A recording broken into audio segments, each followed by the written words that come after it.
성도 여러분 안녕하십니까? 2023년 3월 21일 화요 새벽 말씀 함께 나누겠습니다. 함께 나누실 하나님 말씀은 마태복음 22장 34절에서 46절까지입니다.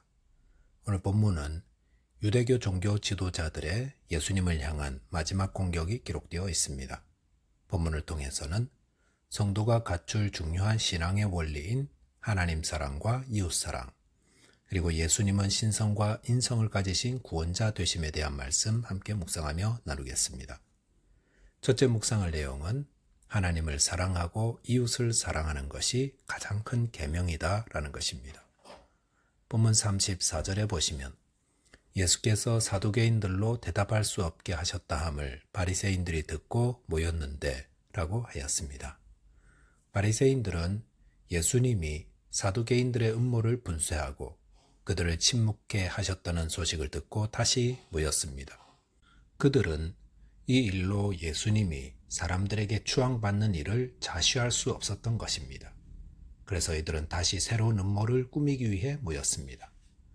본문 35절 36절에 보시면 그 중의 한 율법사가 예수를 시험하여 묻되 선생님, 율법 중에서 어느 계명이 크니까? 라고 하였습니다. 바리새인들은 한 율법사를 보내어 예수님께 질문하게 하였습니다. 그 질문은 율법 중에 어느 계명이 크니까? 였습니다. 그런데 율법사가 예수님께 던진 이 질문이 왜 예수님을 시험하는 것이 됩니까? 당시 유대인들은 율법을 모두 613개의 조항으로 구분해 두었습니다. 하지만 모든 조항을 다 지키는 것이 불가능함을 알았기 때문에 어떤 덜 중요한 것과 더 중요한 것을 구분하여 더 중요한 것이라도 지켜보려 하였던 것입니다. 이런 배경 하에서 만약 예수님이 어떤 특별한 계명이 중요하다라고 한다면 왜 다른 것은 중요하지 않단 말인가? 라고 공격하려 했을 것입니다. 이에 대해서 본문 37절 38절에 보시면 예수께서 이르시되 내 마음을 다하고 목숨을 다하고 뜻을 다하여 주 너의 하나님을 사랑하라 하셨으니 이것이 크고 첫째 되는 계명이요 라고 하셨습니다. 예수님은 어느 계명이 가장 크냐는 질문에 대해서 신명기 6장 5절로 답하셨습니다. 그러면서 주 너의 하나님을 사랑하라는 계명이 크고 첫째 되는 계명이라 하셨습니다. 크고 첫째 되는 계명이란 모든 율법을 관통하는 가장 근본적인 계명이며 다른 모든 계명들이 이 하나님을 사랑하는 계명에 근거할 때라야 의미가 있다는 뜻입니다. 그러므로 성도는 우리가 행하는 모든 일들이 하나님을 사랑하는 그 계명 위에 행해지고 있는지를 물어봐야 합니다. 예배와 전도, 섬김과 성도로서의 의무 등을 행할 때에 심판을 무서워하거나 보상을 바라서가 아니라 하나님을 사랑하기 때문에 내 온 마음과 몸과 내 의지와 정성을 다 들여서라도 하나님을 사랑하기 때문에 이 모든 것을 행하는 자 되어야 한다는 것입니다. 본문 39절에 보시면 둘째도 그와 같으니 내 이웃을 내 자신같이 사랑하라 하셨으니 라고 하였습니다. 예수님은 둘째로 큰 계명을 이야기하면서 그와 같으니라고 하셨습니다. 그 말은 첫째 계명과 둘째 계명이 같다라는 말입니다. 이것은 하나님을 사랑하는 것과 이웃을 사랑하는 것의 중요성은 차별이 없다는 것입니다. 우리는 늘 무엇이 더 중요하다라고 하면 나머지는 아예 잊어버리는 경향이 있습니다. 그래서 하나님 사랑이 중요하기 때문에 이웃 사랑은 대충 넘어가도 된다고 생각합니다. 하지만 주님은 둘째도 그와 같다고 하셨습니다. 그것은 우리가 하나님을 사랑하는 만큼 이웃도 사랑해야 한다는 것입니다. 이웃 사랑은 눈에 보이지 않는 하나님 사랑에 대한 구체적 표현입니다.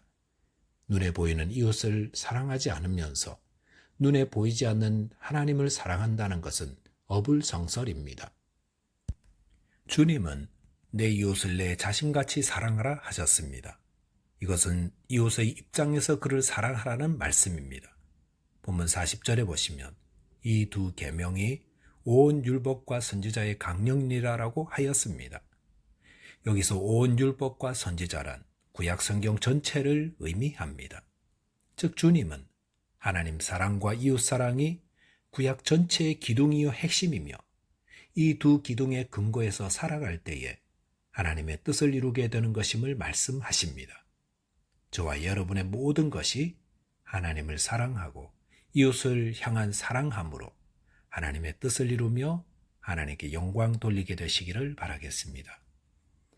두 번째로 묵상할 내용은 예수님은 신성과 인성을 가지신 구원자라는 사실입니다. 본문 41절에 보시면 바리새인들이 모였을 때에 예수께서 그들에게 물으시되라고 하셨습니다. 바리새인들에게 공격을 받으시던 예수님은 그들에게 오히려 한 가지 질문을 던지십니다. 본문 42절에 보시면 너희는 그리스도에 대하여 어떻게 생각하느냐? 누구의 자손이냐? 대답하되 다윗의 자손이니다라고 하였습니다. 예수님은 이들에게 그리스도에 대하여 어떻게 생각하느냐라고 물으셨습니다. 이것은 예수님이 이들의 가진 그릇된 메시아관을 교정해 주기 위함이었습니다. 이들은 그리스도를 다윗의 자손이라고 답하였습니다. 이것은 이들이 그리스도를 사람의 자손으로만 알고 있었음을 보여줍니다. 즉 이들은 그리스도가 사람들 가운데 뛰어난 어떤 한 사람으로 알고 있었던 것입니다. 더구나 이들은 하나님은 너무도 거룩하시기에 인간들과 감히 대면하시지도 못하시고 나아가 인간의 몸을 입고 사람의 모습으로 태어나신다는 사실 자체는 상상하지도 못할 일이었습니다. 예수님이 스스로 하나님 되신다고 하셨을 때에 이들이 돌을 들어 치려 했던 것도 바로 이런 잘못된 이해 때문이었습니다. 이들의 신학 속에 그리스도가 신성을 가지고 성육신 하신다는 사실을 받아들일 여지가 없었던 것입니다. 하지만 성경이 증거하는 그리스도는 신성과 인성을 모두 가진 분이십니다. 그래서 예수님은 본문 43절에서 이르시되 그러면 다윗이 성령에 감동되어 어찌 그리스도를 주라 칭하여 말하되 라고 하였습니다. 예수님은 시편 110편 1절을 인용하여 다윗이 성령의 감동으로 그리스도를 주라고 불렀다고 하였습니다. 주라는 의미는 신성을 가진 분에게만 부르는 칭호입니다. 그 말은 그리스도는 신성을 가진 분임을 말해줍니다. 그러면서 44절에서 다윗의 고백을 인용하여서 주께서 내 주께 이르시되 내가 네 원수를 내 발 아래 둘 때까지 내 우편에 앉아 있으라 하셨도다라고 하였습니다. 여기서 주께서 내 주께 이르시되라는 말을 히브리 원문으로 보면 여호와께서 내 주께 이르시되라고 하였습니다. 즉 다윗은 성령의 감동으로 여호와께서 다윗의 주 되시는 그리스도께 말씀하신 내용을 소개하는 것입니다. 그러면서 그리스도가 신성을 가진 분임을 알려주고 있습니다. 본문 45절에서 다윗이 그리스도를 주라 칭하였은즉 어찌 그의 자손이 되겠느냐 하시니라고 하였습니다. 결론적으로 예수님은 다윗이 그리스도를 신성을 가진 주라고 불렀다고 하면서 그리스도는 하나님 되심을 말씀하셨습니다.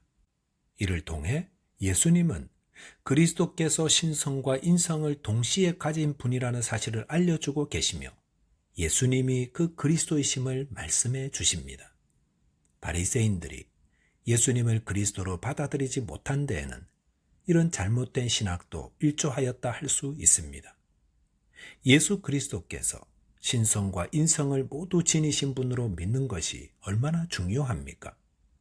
예수님의 신성을 믿지 않는 자들은 예수님의 육적인 부분만 강조하여 예수님을 마치 이스라엘을 로마로부터 해방시키려는 혁명가 정도로만 받아들입니다.